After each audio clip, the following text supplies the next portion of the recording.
La Bible nous dit que vous et moi, nous sommes créés à l'image de Dieu.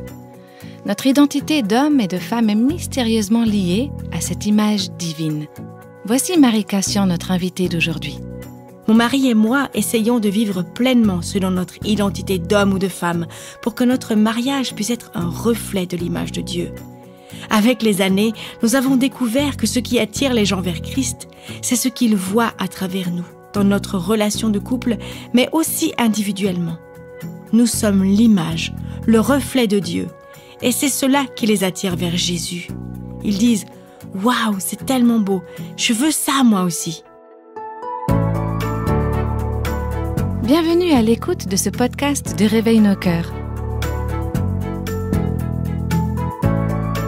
Aujourd'hui, nous vous présentons la deuxième partie de notre mini-série « L'homme et la femme à l'image de Dieu ».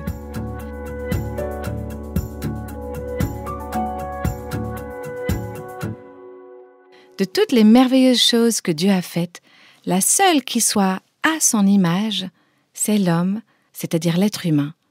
Genèse chapitre 1 dit « Il créa l'homme et la femme ». Dans le podcast précédent, nous avons entendu les propos de Marie Cassian tirés de la première partie d'un documentaire intitulé « In His Image », ce qui veut dire « à son image ». C'est une production de la radio American Family, au travers de laquelle Marie nous aide à voir que la création de Dieu, avec l'homme et la femme créés à son image, avec toutes leurs différences, c'est quelque chose de bon. C'est un reflet des merveilleux attributs divins. Nous verrons aussi tout à l'heure que c'est crucial pour comprendre l'histoire de la rédemption dans sa globalité. Si vous avez raté le premier épisode, vous pouvez le retrouver sur notre site réveillenoscoeurs.com. À la fin de ce premier épisode, nous parlions du récit de la création, rapporté dans les chapitres 1 et 2 de la Genèse. Marie expliquait les différences que Dieu a créées entre les hommes et les femmes. Comme nous l'avons souligné, différent ne veut pas dire mauvais. En fait, ces différences sont bonnes, parce que Dieu les a voulues ainsi. Retrouvons maintenant Marie Cassian dans la suite de ses explications. La femme a été tirée de l'homme. Elle a été créée à partir d'une côte prise de son côté. Je pense que cela a une signification particulière, car le Nouveau Testament nous dit que c'est sur cette base que se fonde le respect mutuel avec son mari. C'est un principe général de respect entre les hommes et les femmes, un comportement où on ne méprise pas l'autre. C'est important de ne pas l'oublier. C'est quelque chose que j'ai dit à mon fils lorsqu'il est allé jouer pour la Ligue nationale de hockey. Je lui ai dit « N'oublie jamais d'où tu viens ». Je pense que le Nouveau Testament dit la même chose aux femmes. N'oubliez pas qu'il existe un lien. Oui, que vous êtes tirés de l'homme et que vous êtes là parce qu'il a existé avant vous. C'est très important de garder cela à l'esprit et de faire preuve d'une attitude de profond respect envers les hommes en général. Aujourd'hui, il est très facile pour les femmes de manquer de respect aux hommes, de rabaisser la masculinité, parce que nous vivons dans un monde de péché et que cette nature pécheresse a brisé les hommes. Nous devenons cyniques et nous pensons que nous sommes meilleurs qu'eux. C'est donc un rappel important. Nous devons respecter ce principe et le garder à l'esprit. Le fait que le Nouveau Testament précise lui aussi que la femme a été créée à partir de l'homme implique qu'elle doive respecter le rôle de chef de famille tenu par son mari, ses conseils et la direction spirituelle qu'il donne au sein du foyer. C'est un point important. Paul fait référence à la Genèse et à la création. Voici ce qu'il dit. « Parce que vous avez été créés ainsi, parce que Dieu vous a fait ainsi. Cela a un impact sur la façon dont vous gérez votre maison, vous gérez votre vie. Tout cela a un grand impact sur votre vie de couple marié, de mari et de femme. » La Genèse montre comment Dieu a créé une aide pour l'homme. C'est une phrase très intéressante parce que la femme a été créée pour l'homme. De nouveau, Paul fait référence à la création dans le Nouveau Testament. Il montre ce que cela implique pour les hommes et pour les femmes, parce que cette dernière a été créée pour l'homme. Je pense que la question inévitable est « qu'est-ce que ça veut dire qu'être créé pour l'homme » ? Est-ce que ça veut dire que nous sommes créés pour qu'il nous utilise ou abuse de nous selon son bon plaisir ? Si nous sommes créés pour être son aide, comment pouvons-nous l'aider? Qu'est-ce que cela signifie? Est-ce qu'il faut ramasser ses chaussettes, faire sa lessive, préparer ses repas? Est-ce ça, être une aide? Je ne crois pas. Je pense qu'être une aide pour l'homme, c'est tout d'abord être une femme et être une personne hautement relationnelle. Contrairement aux hommes, une femme crée son identité dans les relations. Les hommes se réalisent dans leur travail, mais pas les femmes. Elles sont essentiellement relationnelles. Le côté relationnel joue un rôle primordial pour les femmes qui ont tendance à s'investir plus intimement dans les relations. Les hommes s'investissent aussi, mais pas de la même manière. Je crois que les femmes se réalisent davantage dans les relations. Ça se voit. Par exemple, elles arrivent même à faire des rencontres et lier des amitiés lorsqu'elles font la queue pour aller aux toilettes. Nous trouvons davantage notre identité dans nos relations plutôt que dans nos réalisations. Celles-ci comptent, bien sûr, mais pas autant que nos relations. Une autre question se pose aussi. La femme a été créée pour aider l'homme à faire quoi? Je pense que la réponse à cette question, c'est que les femmes ont été créées pour être des aides, au sens qu'elles aident les hommes à réaliser leur objectif suprême, c'est-à-dire rendre gloire à Dieu. Donc, une femme plus un homme glorifie Dieu. Elle l'aide à glorifier Dieu mieux que s'il était tout seul. Une femme plus un homme glorifie Dieu d'une façon qui serait impossible si l'homme était tout seul. Une femme et un homme, liés par le mariage, produisent des fruits, des enfants, ils créent la vie. On pourrait dire que l'équivalent dans le Nouveau Testament, c'est Christ plus l'Église produisent la vie. Elle produit une vie nouvelle et de nouveaux enfants pour la famille de Dieu. La femme a été créée pour être une aide qui seconde l'homme pour donner gloire à Dieu. Elle a été créée pour l'homme et cela veut dire qu'elle est un être hautement relationnel. C'est elle qui fait le lien, qui répond à son mari. Elle est son vis-à-vis, qui a toujours dans son cœur une petite place, qui ne demande qu'à être remplie. Dieu a créé la femme ainsi. Il l'a créée pour les relations. Oui, Dieu a créé la femme pour être une aide, qui soit le vis-à-vis de l'homme. Ce mot « vis-à-vis » est aussi très intéressant. Il signifie aussi « semblable à lui », qui lui corresponde. C'est comme une image miroir, un peu comme un contraire. Elle est son égale et pourtant elle est différente. Elle lui correspond. Je pense que le mot « complémentarité » décrit bien cela. Elle le complète. La femme est parfaitement à l'image de Dieu dans sa féminité, de même que l'homme l'est dans sa masculinité. Une femme n'a pas besoin d'un homme pour refléter l'image de Dieu. Ce n'est pas une demi-image. Elle reflète pleinement son Créateur. Pourtant, il y a une sorte de complémentarité. J'aime bien utiliser la métaphore des différents angles de caméra, parce que c'est un peu la même chose. Une scène peut être vue sous différents angles par l'homme ou la femme, et c'est ainsi qu'on obtient une image qui rend gloire à Dieu. Si nous comprenions réellement la valeur que Dieu place en nous comme étant créés à l'image du Dieu puissant, je pense que nous vivrions différemment. Je crois que nous aurions plus d'amour, de gentillesse et de respect les uns pour les autres. Les hommes traiteraient les femmes plus respectueusement et vice-versa. Il y aurait ce sentiment d'humilité et de bienveillance qui caractérise ceux qui sont créés à l'image du Dieu très saint. On réfléchirait davantage et plus d'attention serait apportée à notre style de vie. Si je crois vraiment que je suis créée à l'image de Dieu et que ma vie est là pour raconter l'histoire de l'Évangile et que cela m'apporte de la plénitude et de la joie, alors je vivrai différemment. On se considérerait différemment les uns les autres. Et je pense que cela aurait un impact incroyable sur le monde. Mon mari et moi essayons de vivre pleinement selon notre identité d'homme ou de femme pour que notre mariage puisse être un reflet de l'image de Dieu. Avec les années, nous avons découvert que ce qui attire les gens vers Christ, c'est ce qu'ils voient à travers nous, dans notre relation de couple, mais aussi individuellement. Nous sommes l'image, le reflet de Dieu, et c'est cela qui les attire vers Jésus. Ils disent « Waouh, c'est tellement beau, c'est merveilleux, c'est génial, je veux ça moi aussi ». C'est ainsi que nous changerons le monde, en vivant comme des images de Christ que nous sommes. Cela va avoir un impact dans nos communautés, nos villes et notre nation. Lorsque Dieu amène Ève vers Adam, ce dernier, tout heureux, fait une déclaration magnifique. Il s'exclame « Oh waouh, voici cette fois celle qui est faite des mêmes os et de la même chair que moi.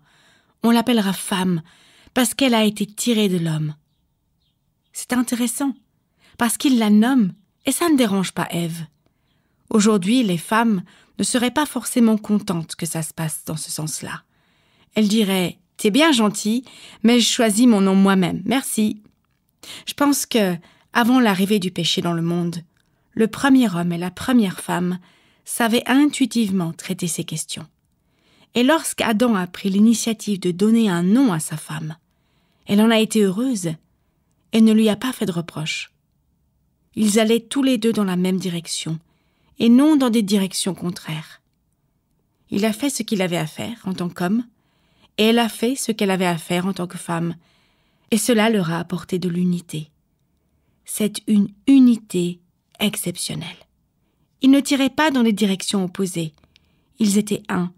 Et je pense que cela était aussi prévu pour refléter l'image et l'unité de la Trinité.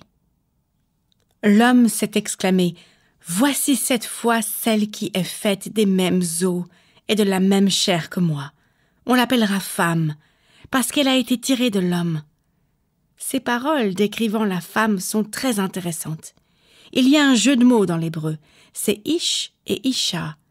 Ces deux mots sont assez semblables, mais ils présentent également des différences. Le mot Ish veut dire homme. La racine vient du mot force. Isha, en revanche, dérive de fragilité ou délicatesse, ou d'une racine qui se rapproche de ces mots. Je pense que l'homme a vu et a mis en évidence des différences subtiles qu'il a pu identifier entre la masculinité et la féminité.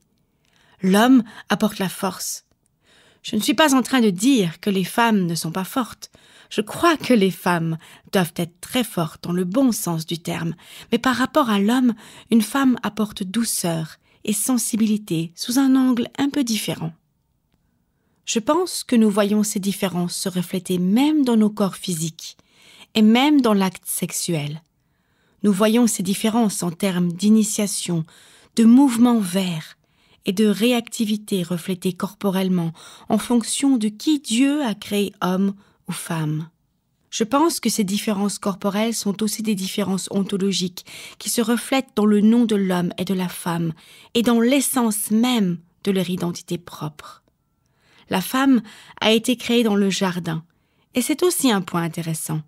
L'homme a été créé à l'extérieur du jardin, tandis que la femme a été créée après, une fois que l'homme y a été placé. Elle a été créée dans un endroit où elle disposait déjà de sécurité, de paix, et où tous ses besoins étaient comblés. Je pense que Dieu voulait que la femme, le chef-d'œuvre de sa création, la femme qu'il aimait tant, soit protégée et qu'elle ne manque jamais de rien. Je pense que rien ne fait plus mal à Dieu lorsque des femmes sont abusées, maltraitées ou lorsqu'on profite d'elles. Je pense que Dieu voulait que la femme soit dans un endroit sûr, un endroit de plénitude où elle pourrait être chérie comme Christ aime l'Église. Il veut également que toutes ses filles soient chéries de la même manière. Le fait qu'il l'a créée dans le jardin laisse entendre cela. Il semble que cela indique aussi un lien particulier que la femme entretient avec le foyer, d'une façon qui n'existe pas chez l'homme. Celui-ci travaille à l'extérieur, il rentre à la maison et repart à l'extérieur. Je ne veux pas dire que les femmes ne devraient pas travailler, ou quitter la maison, ou que ce soit elle qui doit faire toutes les tâches ménagères, ni que le mari ne doit rien faire, ou encore que ces tâches ne devraient pas être partagées. Je pense que la femme possède un lien particulier avec le foyer pour créer un nid. C'est elle qui assure la bonne tenue de la maison. Si on veut trouver une image, on pourrait dire qu'elle tapisse le nid de plumes. Elle a la capacité de faire cela. Elle a la capacité de créer un espace accueillant, un espace où les gens peuvent venir pour se ressourcer, recharger leur batterie, un espace relationnel où la famille peut venir se retrouver pour développer leurs relations, pour prendre soin les uns des autres et pour se chérir les uns les autres. Je pense que la femme entretient un lien spécial avec le foyer et qu'elle a les capacités uniques pour aller dans ce sens. J'aimerais souligner qu'il me semble que Dieu confie un foyer à chaque femme, même si elle n'est pas mariée. Une célibataire a la charge d'un foyer et elle peut utiliser sa capacité unique en tant que femme pour jouer un rôle de mère et choyer ceux qui sont dans sa sphère d'influence, que ce soit pour une équipe de volley, avec des collègues au travail, avec ses voisins ou qui que ce soit. Je pense qu'une femme a cette capacité au fond d'elle. Dieu l'a créée pour prendre soin de son foyer, pour répondre aux besoins dans un environnement propice à la croissance, dans lequel elle peut accueillir les autres. Genèse 2 nous apporte plus de détails sur la création de l'homme et de la femme et montre comment la création d'Adam est différente de celle d'Ève. L'homme est le premier-né. Dieu l'a créé en dehors du jardin, à partir de la poussière de la terre. Et il l'a ensuite placé dans le jardin et lui a confié la responsabilité de le protéger et de le garder. Il lui a donné des instructions spirituelles aussi. Il voulait qu'il puisse exercer sa responsabilité à son niveau en donnant un nom aux animaux. Ensuite, lorsqu'il a créé la femme, il a créé la femme en prenant une côte de l'homme. Il l'a créée à partir de l'homme au lieu de la créer à partir de la poussière de la terre. Je pense que le fait qu'elle ait été créée ainsi est une distinction importante. Elle a été tirée de l'homme. Elle a été créée pour être une aide, pour aider l'homme à glorifier Dieu. Elle a été créée pour être une aide pour l'homme, pour être sa parfaite semblable, à l'image de Dieu et pour lui rendre gloire avec l'homme. Elle a été créée comme une réponse. Elle avait ce sens naturel de l'agrément. Quand Adam lui a donné son nom, elle ne s'y est pas opposée. Elle était heureuse de travailler en coopération avec l'homme. Elle avait été créée à l'intérieur du jardin, dans un endroit protégé, en sécurité. Il existe de nombreuses différences lorsqu'on compare le récit de la création de l'homme et celui de la femme. Il me semble que ces différences sont là pour une raison. Elles ont aussi une portée ontologique. Elles reflètent qui nous sommes en tant qu'hommes ou femmes. Non pas pour nos actions en tant que telles, mais plutôt par rapport à notre identité en tant que personne. Je suis une femme, ce qui veut dire que je ne suis pas un homme. De même, un homme n'est pas une femme. Dieu a créé ces différences ontologiques et les a marquées dans notre chair, sans nul doute possible. Le fait que la femme est la plus sensible et que l'homme est le plus fort ne veut pas dire que la féminité se résume à cela. Les femmes ont aussi leurs forces et les hommes sont aussi sensibles. Je pense que c'est juste un moyen de souligner un point ou de mettre en avant un caractère dominant. Nous pouvons voir toutes ces choses chez les hommes et les femmes. Je voudrais vraiment pas être trop binaire et dire que les femmes sont 100% sensibles et que les hommes sont force brute. Mais il me semble quand même qu'il y a des caractéristiques dominantes. La chute a été un événement tragique, car cette magnifique relation et cette intimité qui fonctionnaient tellement bien ont été immédiatement détruites. À ce moment-là, l'homme et la femme ont commencé à se dénoncer l'un l'autre. Je suis convaincue que c'est la destruction, l'abolition de ces différences entre les hommes et les femmes qui, au lieu d'aider et arranger les choses, ont fait beaucoup, beaucoup de mal. Nous voyons que même la sentence de Dieu est différente, selon qu'il s'agit de l'homme ou de la femme. C'est étonnant, il dit à l'homme « Tu travailleras à la sueur de ton front, le sol sera maudit à cause de toi. C'est avec peine que tu en tireras ta nourriture. » Il s'est adressé directement à l'homme et a parlé directement à son identité. Le sol sera maudit à cause de toi, il produira des épines et des chardons. Maintenant, voyons les conséquences du péché pour la femme. C'est dans la douleur que tu mettras des enfants au monde. Tes désirs se porteront vers ton mari, mais lui dominera sur toi. La beauté et la symétrie ont été complètement détruites, voyez-vous. La femme était frustrée dans ses relations vis-à-vis de l'enfantement, mais aussi dans ses interactions avec son mari. Il est intéressant de noter que les conséquences du péché sont différentes selon qu'on est un homme ou une femme. Évidemment, cela nous affecte tous au final. Les femmes sont tout aussi touchées par l'aspect du travail et l'homme est également impacté par l'aspect relationnel. Mais au départ, ces conséquences visaient spécifiquement les hommes ou les femmes selon le cas. Donc, ce combat des genres et les difficultés que nous avons sur le plan relationnel, sur le plan identitaire, viennent du fait que nous sommes déchus et que nous vivons dans un monde touché par le péché. Mon cœur en est affecté, mon identité de femme en est affectée, ma perception de l'homme en est affectée, mon mari en est affecté. Nous sommes tous affectés par le péché. C'est une mauvaise nouvelle. Mais la bonne nouvelle, c'est que par Jésus, nous pouvons revenir à l'état initial, celui d'avant le péché. Nous pouvons avoir un avant-goût de cela, et c'est pas encore complètement parfait, certes, mais c'est possible. Grâce à Christ, nous pouvons nous réclamer de cela. Nous pouvons réclamer notre identité d'homme et de femme et commencer à connaître la beauté de notre identité, la beauté merveilleuse de cette unité illustrée dans la relation entre Christ et son Église.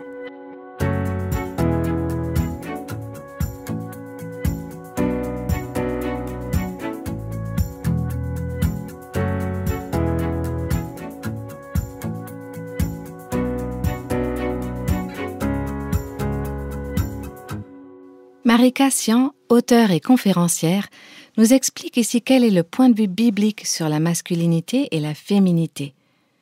C'est particulièrement important de nos jours où l'on nous dit qu'on peut décider de notre propre identité sexuelle. Comme le disait Marie dans l'épisode précédent, il faut procéder avec précaution. Nos traditions et nos coutumes ne définissent pas nécessairement quelles sont la véritable féminité ou masculinité. Maintenant, on sait bien que l'expression culturelle du genre peut changer. Dans l'Antiquité, les hommes portaient des toges. Aujourd'hui, ils ne portent plus de toges, mais des jeans. Les femmes portaient jadis des jupons. Et aujourd'hui, je porte un pantalon. Je pense que l'expression culturelle du genre peut changer. Elle change avec le temps, et je ne pense pas que cela dérange Dieu plus que ça. Toutefois, je pense qu'il attache de l'importance à la façon dont nous nous présentons au monde, selon le sexe avec lequel nous sommes nés.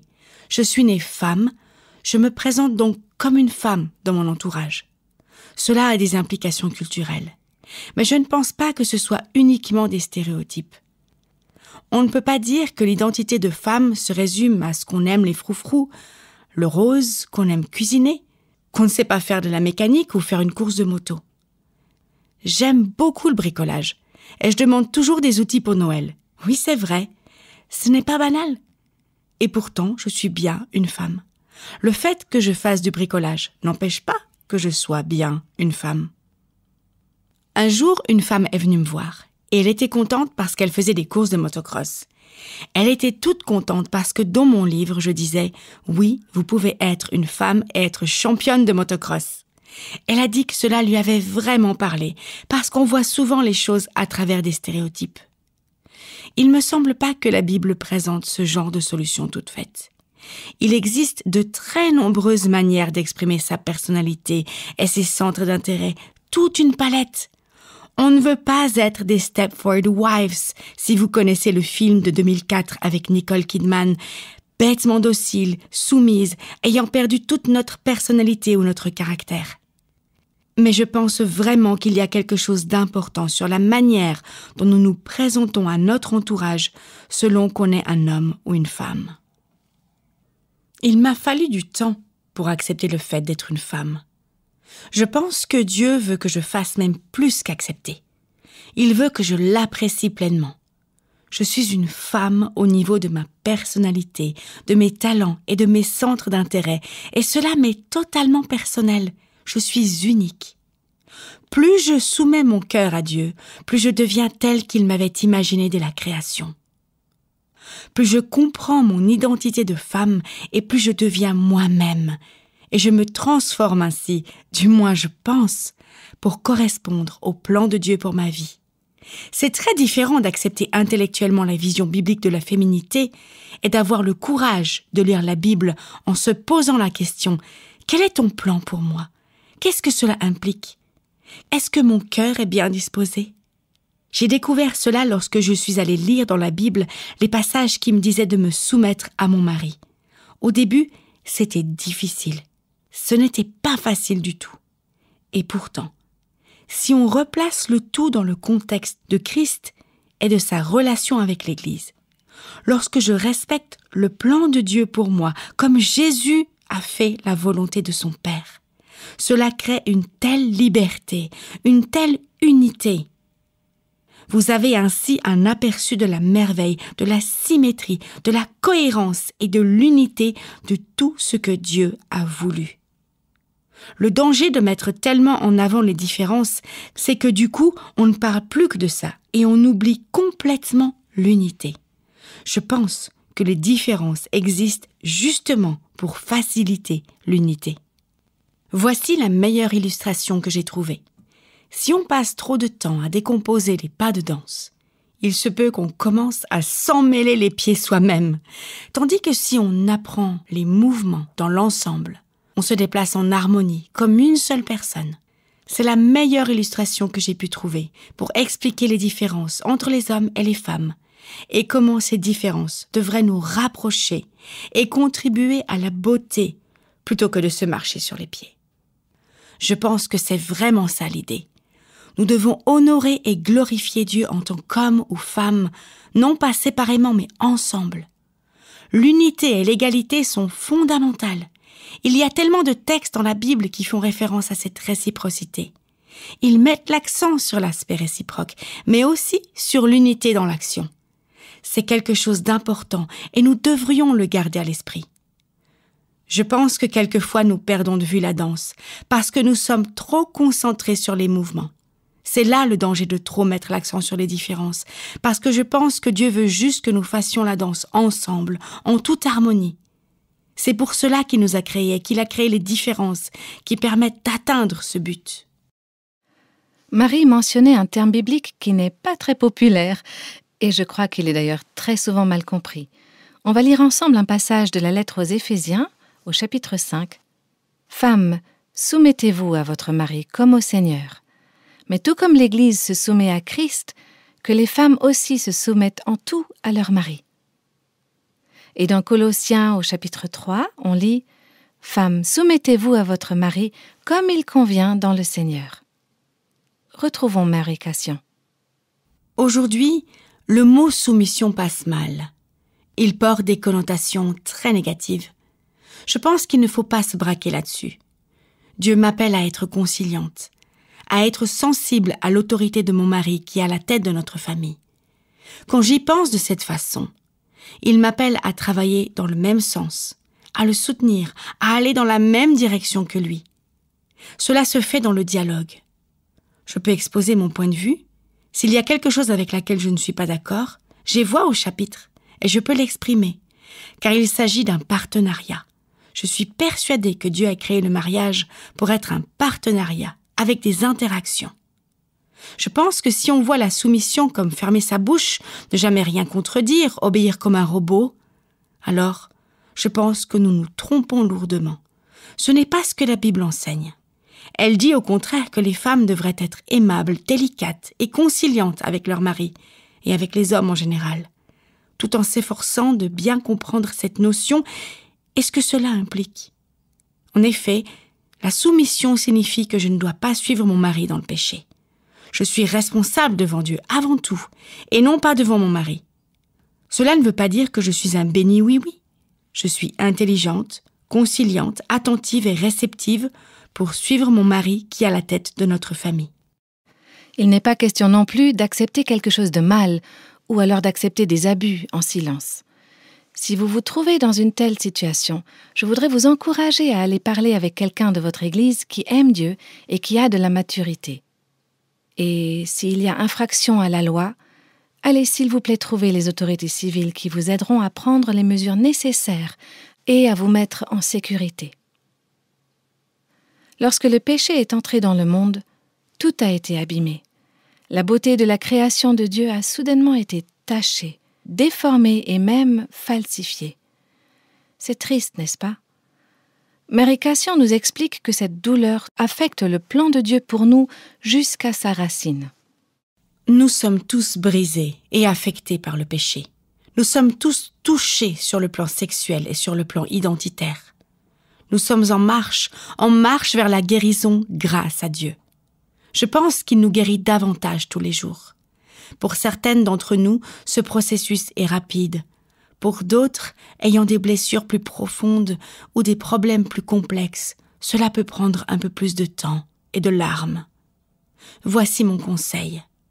Si votre sexualité ou votre identité sexuelle vous pose problème, je vous assure, ça vaut le coup de se battre pour suivre le plan de Dieu et l'honorer dans ce domaine également.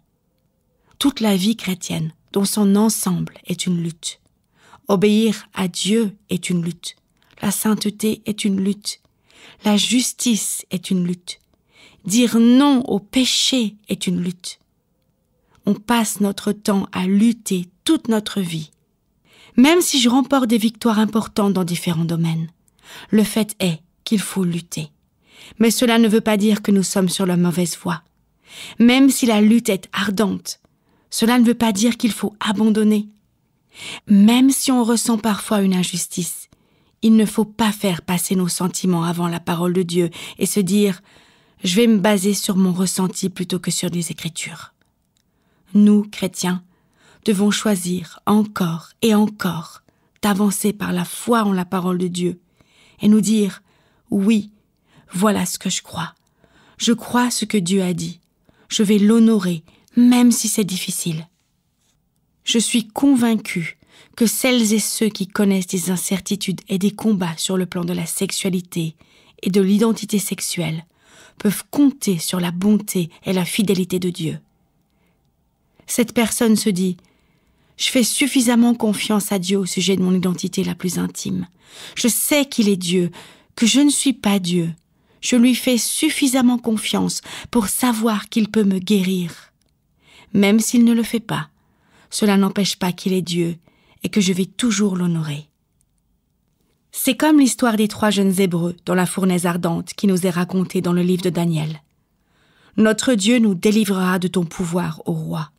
Même s'il ne le fait pas, il reste tout de même pleinement Dieu. » Je crois que ce jeune homme est en train de dire « Dieu peut parfaitement me délivrer. Mais même si ce n'est pas le cas, même s'il prend plus de temps que prévu, même si cette délivrance ne vient qu'au jour où je rencontre Christ face à face, Dieu me délivrera et je le verrai à ce moment-là. Cette délivrance n'arrivera pas forcément pendant ma vie, mais ce jour viendra où je serai complètement guéri, pleinement libre et pleinement tel que Dieu m'a créé à l'origine.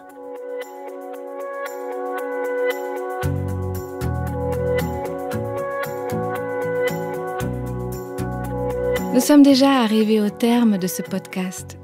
Si ce sujet a suscité pour vous des questions, n'hésitez pas à nous contacter. L'équipe de Réveille nos cœurs est là aussi pour vous écouter, vous soutenir et pour prier pour et avec vous. Pour conclure cet épisode, Marie Cassian va d'ailleurs prier avec nous. Père Céleste, merci d'avoir créé les différences de sexe, la sexualité et le mariage. Merci de nous avoir créés hommes ou femmes. C'est une chose incroyable et c'est merveilleux de savoir que nous avons été créés à l'image du Dieu Tout-Puissant. Père, je prie que la lumière de ta vérité puisse transpercer les ténèbres et qu'elle puisse éclairer le monde qui sombre toujours plus dans le noir et l'obscurité. Père, je prie que ce podcast puisse contribuer à propager ton message d'amour et d'attention. Je prie que chaque personne qui écoute sache qu'elle a de la valeur à tes yeux, que tu te soucies tellement d'elle, que tu y as mis ton empreinte, que l'on puisse mesurer combien c'est important d'être créé à ton image. Tu ne veux pas qu'on s'efforce de s'identifier à quelque chose qu'on ne l'est pas, mais tu veux qu'on trouve pleinement notre identité. Et cela n'est possible que par le pouvoir de la rédemption, la plénitude de la guérison qui résulte de notre rencontre avec Christ. Père, Je prie que cela puisse être une lumière dans les ténèbres et que cela nous aide à nous détourner des mauvais chemins que nous empruntons. Merci pour ton amour et pour ton attention. Merci pour ta parole qui nous apporte lumière et espoir et qui nous permet de retrouver une bonne relation avec toi. Nous te prions au nom de Jésus. Amen.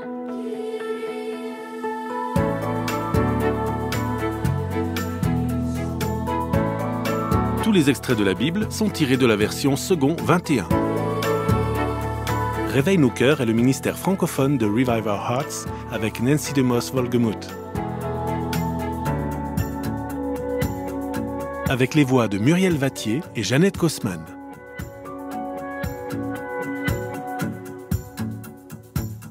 Quelle que soit la saison de votre vie, Réveille nos cœurs vous encourage à trouver la liberté, la plénitude et à porter du fruit en Christ.